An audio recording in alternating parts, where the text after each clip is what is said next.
These are terrestrial orchids. They call them lady slipper orchids because they do look a little bit like lady slippers.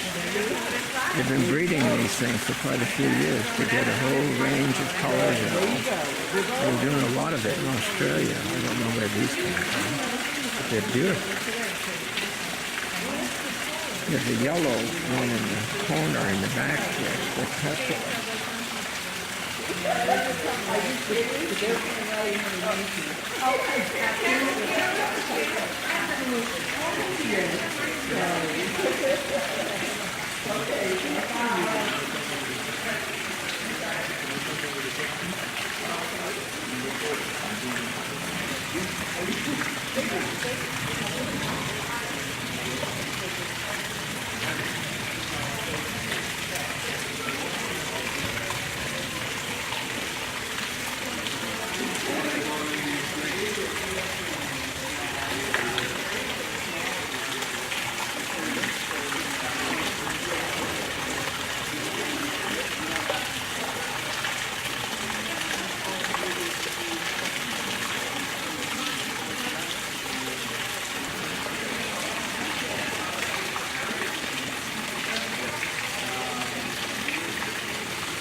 I would think not.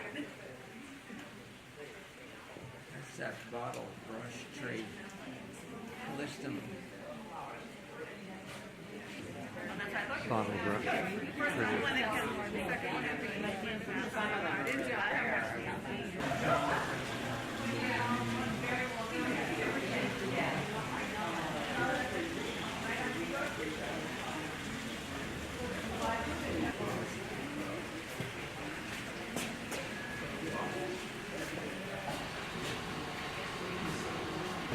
That's Medenia magnifica. It's native to the Philippines. And I actually brought some seed of that back from Mrs. Baklig, who was living in Cagayan de Oro with her husband. Abelardo. He said, oh, we had the same first name. But anyways, it's quite beautiful, and it's apparently fooled some people into looking like an orchid, but I never thought that. Color's more pink. The ones that we had were a lot more violet colored. Cymbidium.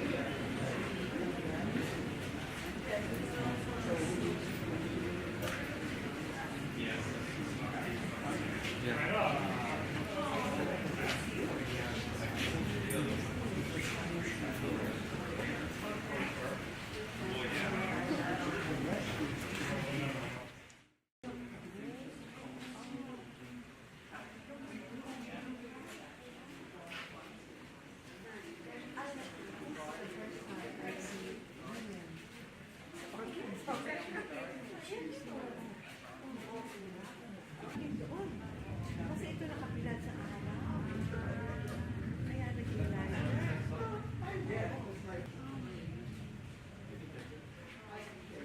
Either nagpapa-inom sila.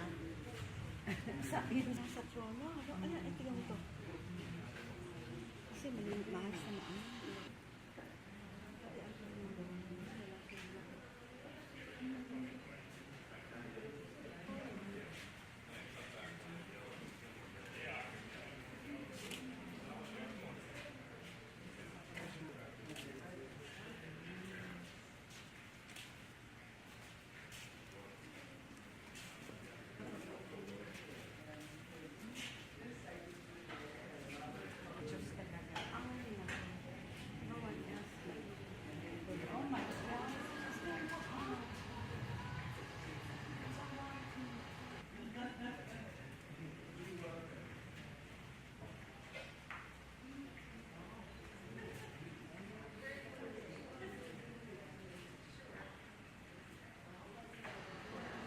Nada, itong puno niya. Alin? Ito, ang timanda.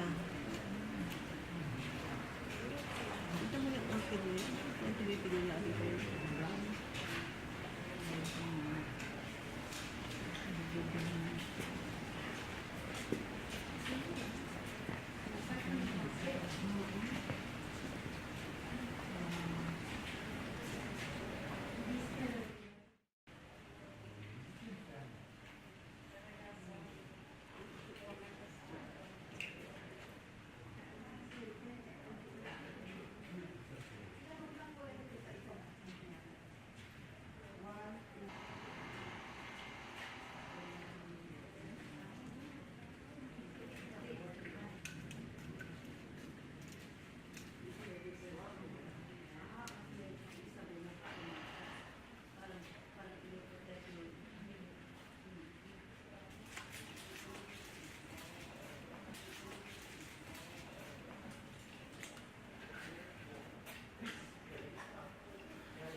Orchids. See them all around you. But we did see them, and Absolutely, that's why we walked down through that. They're native.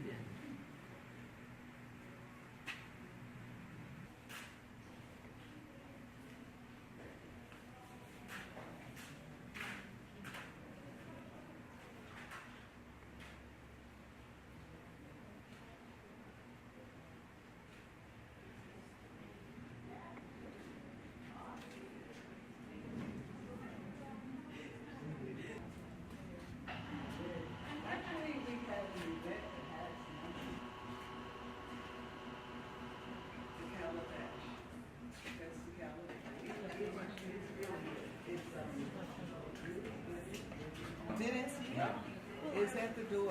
Like when Okay, you then first that's the come one in, we you said look it was up. like a little It has cage spikes area. on it. No, that's the calabash. Okay. But right by the door on this side, when you look up, It's about this. really, and you can now you can try the juice.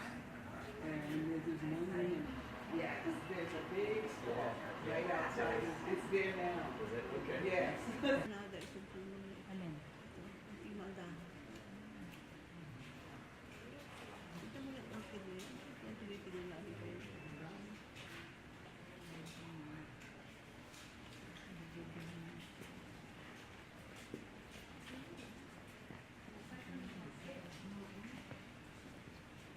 Nada, ito po yung alin. Hindi maganda. Ito mo yung orchid eh.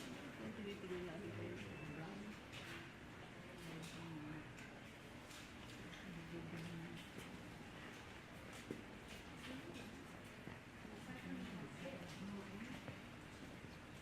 Nada, ito po yung alin. Hindi maganda. Ito mo yung orchid eh. Yan tinitigil namin kayo.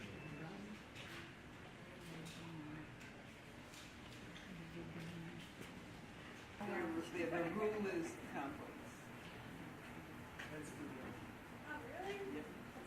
Because there's not enough to go around. I've never been fortunate enough for it to fall in my lap. But it's because there's not enough to go. So that's. I know, tell me. I know, right? The banana. Watch when you get outside, you'll see the giant banana stalk. Bananas. Oh, really? It is the same thing? Yes. Nada, ito po yung alin. Hindi maganda. Ito mo yung orchid eh. Yan tinitigil namin kayo.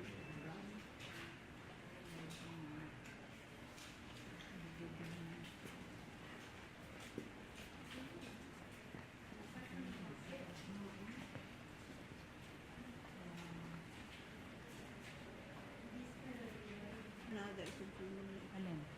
Hindi maganda. Ito mo yung orchid eh. Yan tinitigil namin kayo.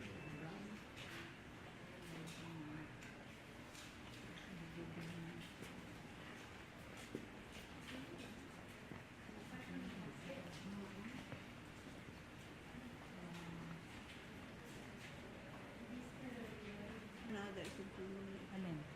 Hindi maganda. Ito mo yung orchid eh. Yan tinitigil namin kayo.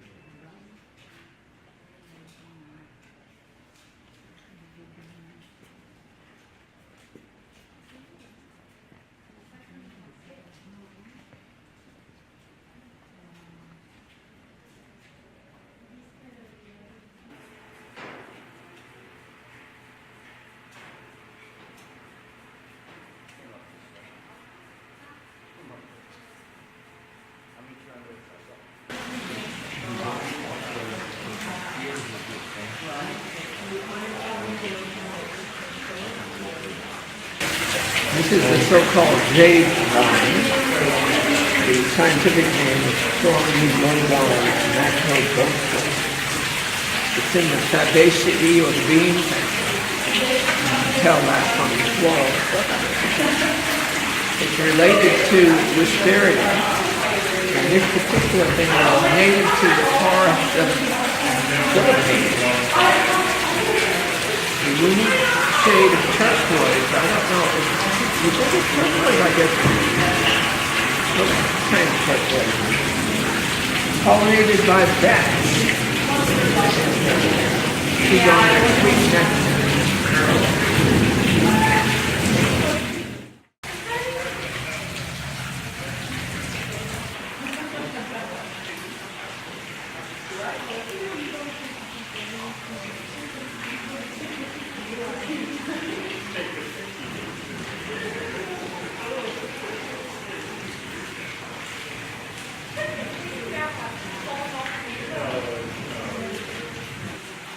Salamander.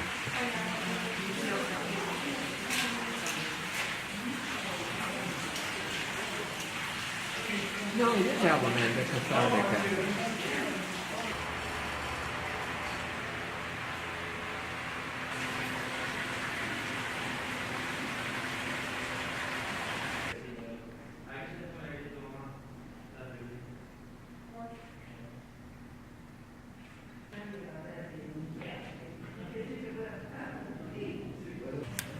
Clusia.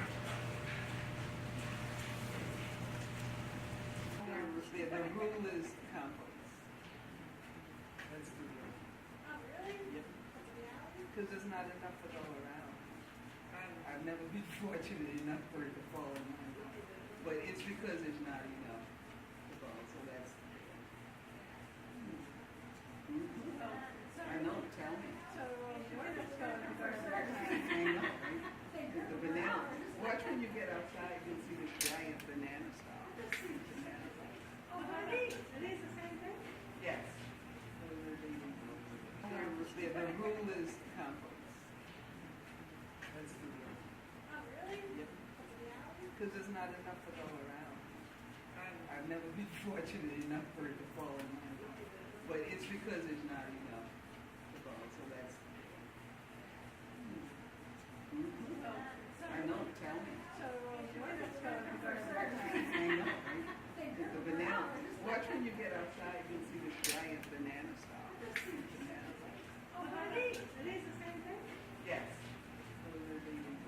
The rule is compost. That's the rule.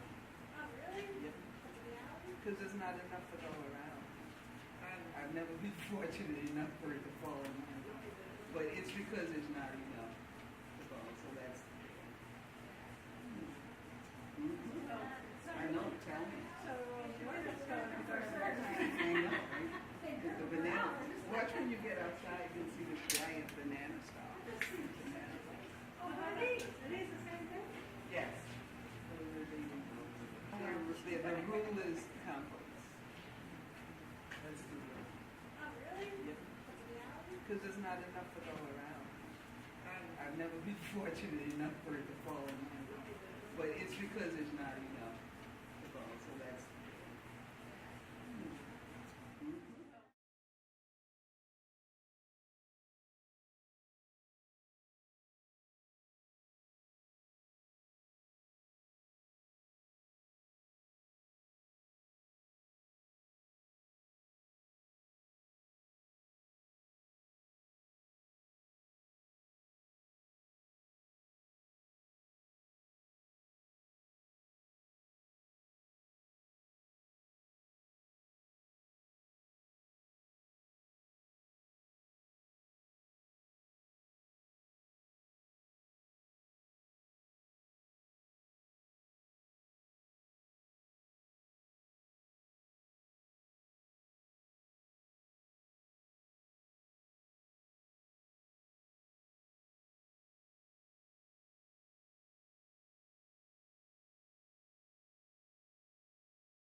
to the New York Botanical Garden, a National Historic Landmark and one of the foremost gardens in the world. This remarkable place has been an oasis of beauty and learning for generations of visitors. The Botanical Garden, which encompasses 250 acres, includes more than 1 million living plants. In a few moments, on Side B, you'll see the colorful entrance to the Everett Children's Adventure Garden. Take your kids to this exciting indoor-outdoor museum where they can discover, explore, and experience nature.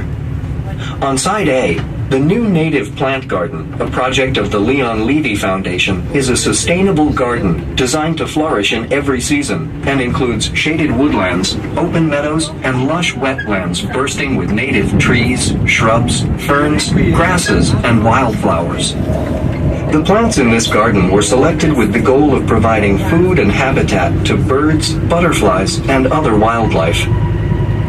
The path on Side B is the Mitsubishi Wild Wetland Trail. It borders a swamp containing trees, shrubs, and grasses that flourish in cool, wet ground. Frogs, turtles, and songbirds thrive there among willows, alders, and bald cypress. You might have noticed the dramatic rock outcroppings on either side of the tram. These natural formations are 500 million years old and are present throughout the garden.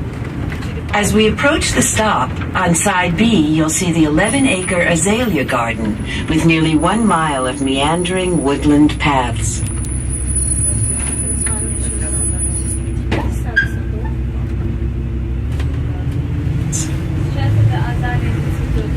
The azalea garden on Side B features a diverse collection of nearly 3,000 North American, Asian, and European azaleas and rhododendrons.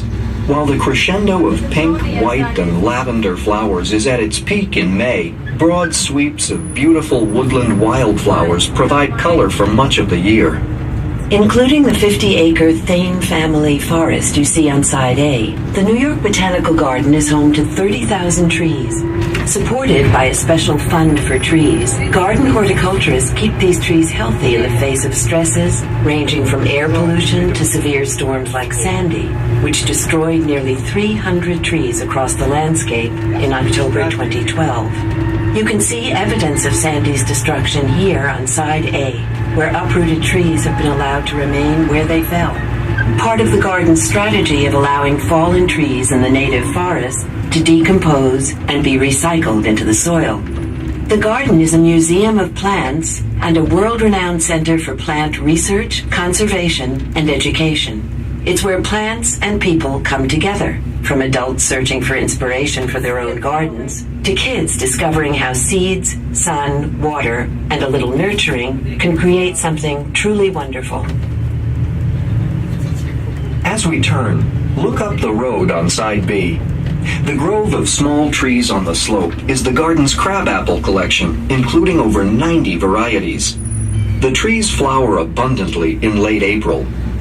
Also on Side B, in the grassy triangle, there stands an enormous black oak. It's nearly 200 years old. As the tram stops on the bridge, look out on Side A.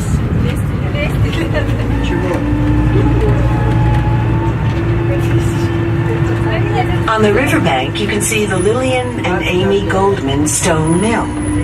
Built in 1840, it's a National Historic Landmark and a New York City landmark. The Lorillard family, who once owned the land which the garden now occupies, made their fortune in the tobacco industry. This mill was used to create snuff, a popular alternative to smoking tobacco.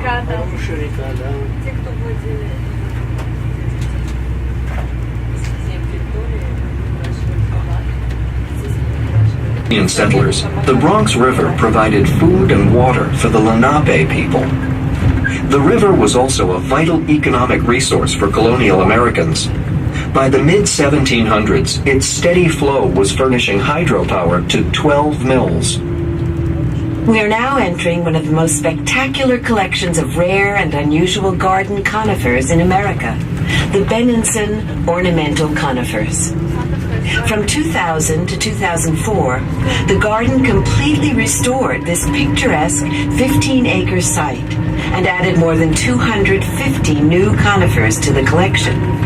Whether surrounded by the vibrant greens of spring and summer, the earth tones of autumn, or shrouded in winter snow, this collection's unique beauty is stunning throughout the year. Immediately after the stone and cedar pavilions, look on side A for a cluster of thin, unusual-looking trees.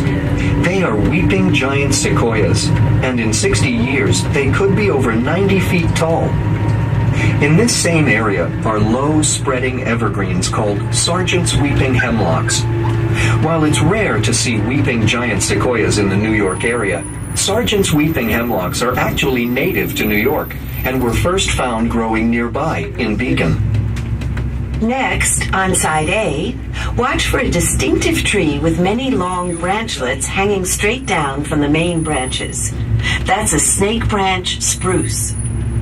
Directly opposite on side B is a varied group of shade-loving dwarf conifers. These, along with a group of sun-loving conifers just ahead, contain an astonishing variety of small trees that take decades to grow only a few feet tall. They range from yew and hemlocks to pines, spruces, and firs. All are great plants for home gardens. As we come around the bend, look to side A. There, standing on its own near the road, is a distinctive pyramid-shaped tree. It is the R.H. Montgomery spruce, named after the man who donated many of the rare conifers in this collection. All R.H. Montgomery dwarf blue Colorado spruces are descended from this one original plant.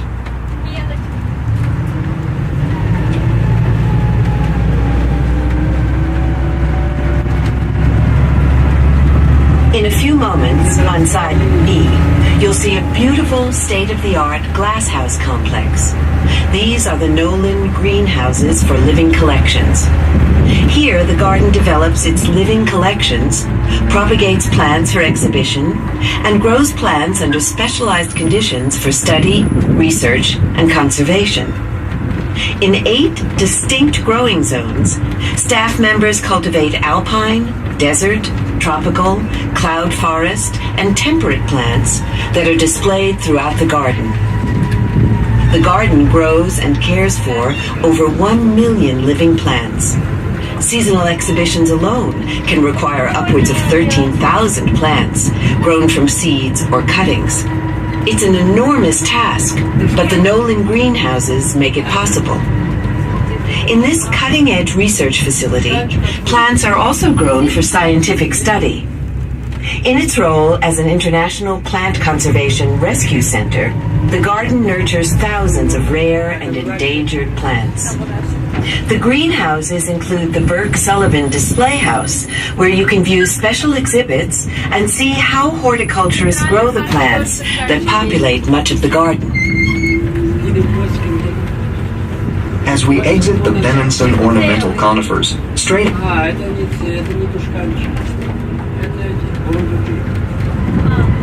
ahead is the Adamar Rose and Peter R. McQuillan Horticultural Operations Center. This facility has received silver-level leadership in energy and environmental design certification.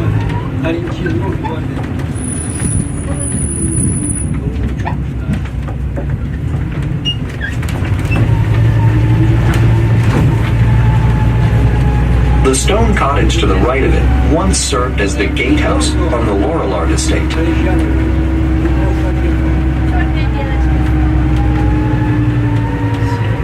Beyond the rock outcroppings on side B is a wonderful planting of herbaceous and tree peonies that flower beautifully in May.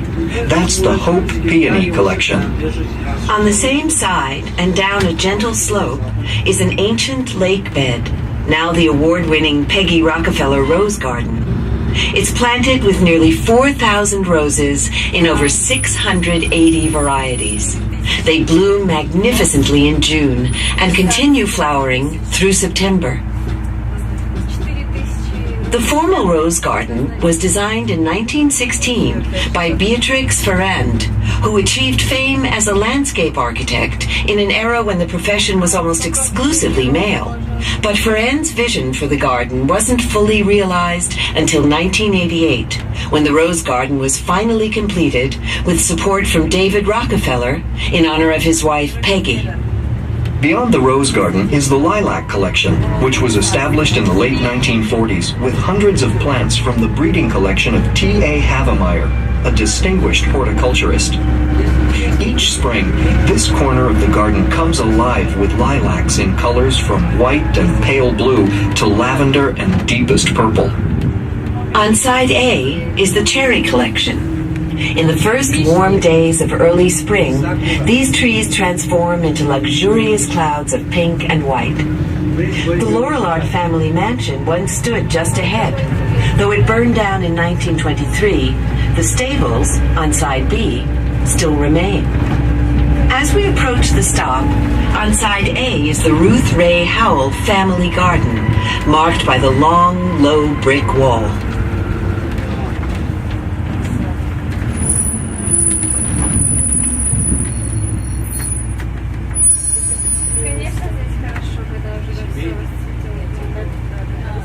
The Ruth Ray Howell Family Garden is a popular destination during the warmer months when school children, families, and volunteers come to dig the soil, plant and nurture flowers, herbs, and vegetables, and harvest them too.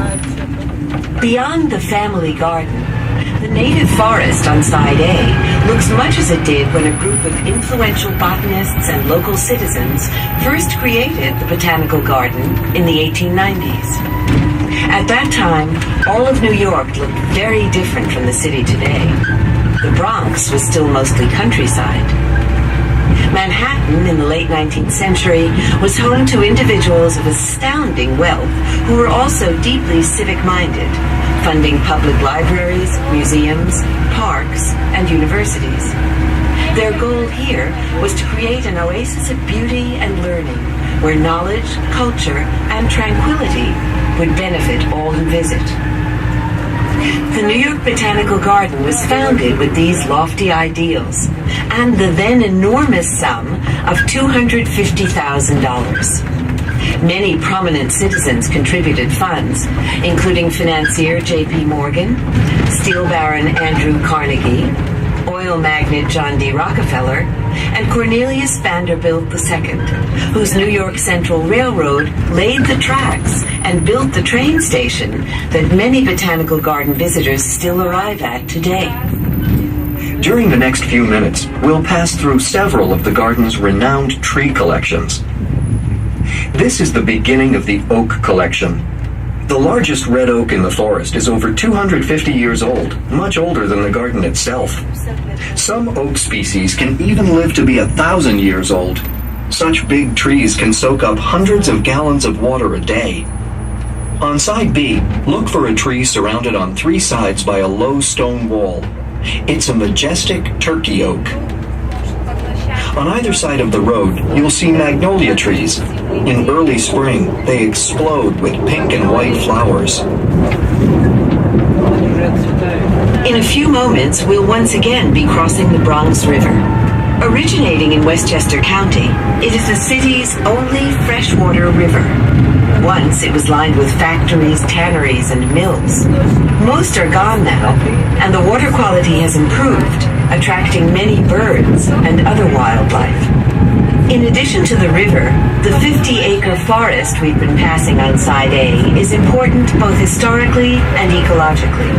It's the largest surviving stand of uncut, first-growth timber in the metropolitan area. Today, the forest remains in its natural state, although it has been subjected to many unnatural disturbances such as air pollution and invasive species. Trees that fall in the forest, like those on side A uprooted by Sandy, open up gaps in the overhead canopy, allowing new trees to sprout and grow. As they decompose, the fallen trees provide essential nutrients to the new generation of saplings that will ultimately create a new canopy. Ahead on side B, you'll see an arched stone bridge. That area is called Twin Lakes for the lakes on either side of that bridge. A century ago, it was a lively spot for ice skating in winter. While there's no more skating, the lakes are still popular with water birds and seasonally migrating flocks.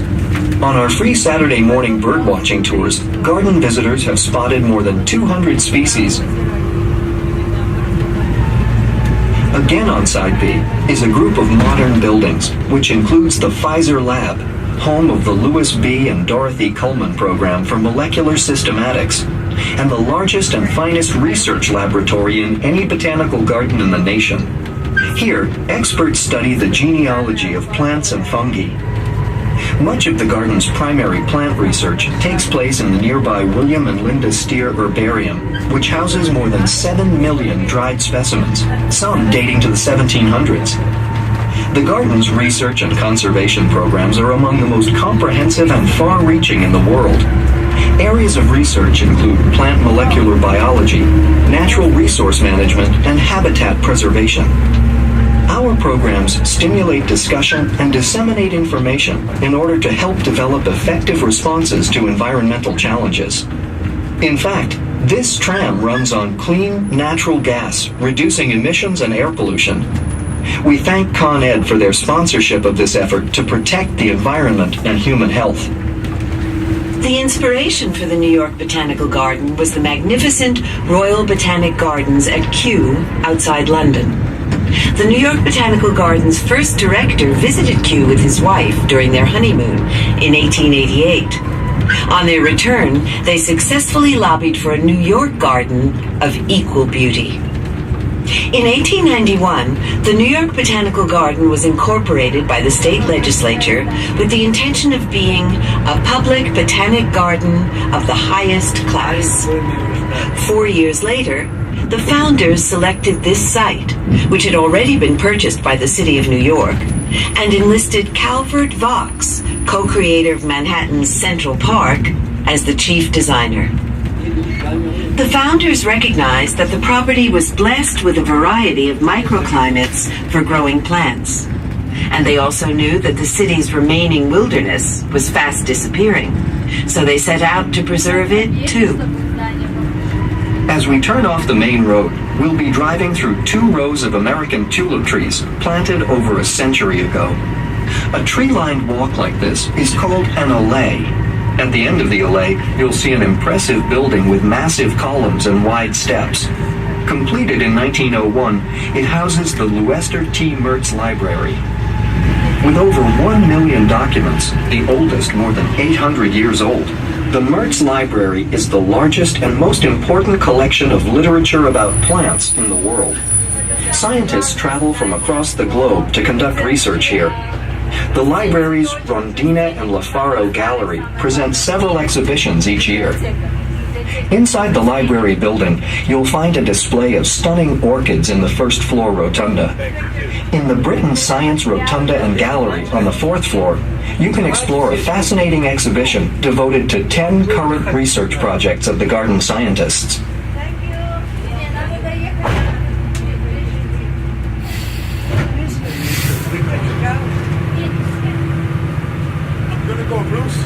You can't miss the elaborate fountain made of marble and bronze. It's the Lillian Goldman Fountain of Life and features a pair of seahorses pulling a seashell chariot through the waves. In 2009, the library building, the Lillian Goldman Fountain of Life, and Library Allée were all designated as New York City landmarks. Throughout the grounds, in addition to oak, maple, cherry, crabapple, and magnolia collections, you'll find thousands of individual specimens of unusual trees from around the world. After we've turned out of the allée of tulip trees, you'll see a collection of pines and other cone-bearing plants from the northern temperate regions on Side B. That's the Arthur and Janet Ross Conifer Arboretum. Just out of view on Side B of the tram is the Botanical Garden's crown jewel, the Enid A. Haupt Conservatory. It is the preeminent Victorian-style glasshouse in America. A grand structure of glass and iron, it opened in 1902. Thousands of plants thrive in its 11 galleries, in habitats ranging from tropical rainforest to American desert. Ahead, on Side A, is the Rock Garden, featuring a tremendous diversity of unusual plants from the world's mountain regions. Straight ahead is the round, reflecting pool. It marks the path to the Leon Levy Visitor Center. Don't miss Shop in the Garden, where you can find gardening products, plants, and elegant gifts, and the best selection of gardening books in America. If you enjoyed your visit, remember, we can credit a portion of today's ticket toward a membership. See any ticketing window for more details. To our current garden members, thank you for your support. From the tram, you've only glimpsed the botanical garden's riches. We invite you to explore the grounds on your own and share.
Nada, ito po yung alin? Ito yung magda. Ito mo yung orchid niya. Ito yung pinipili namin ko.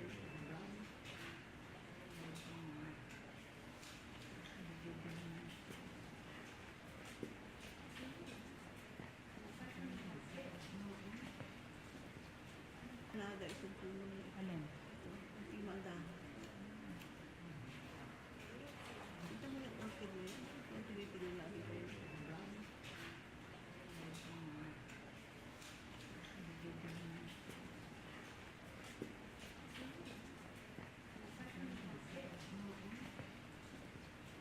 Nada, ito po yung alin? Ito yung magda. Ito mo yung orchid niya. Pinipili namin ko.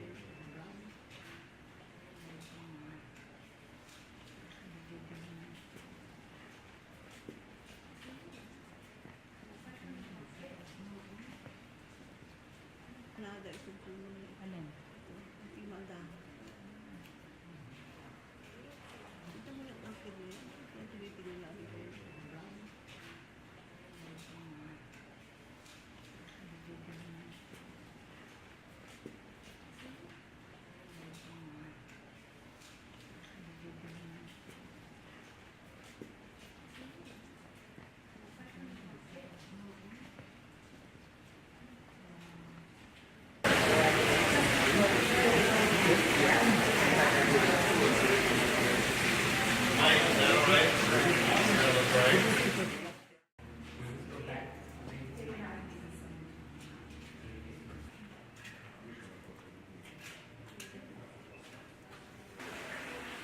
Few years to get a whole range of colors.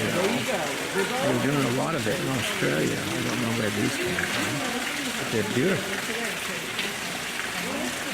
There's a yellow one in the corner in the back here. They're turquoise.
These are terrestrial orchids. They call them lady slipper orchids because they do look a little bit like lady slippers.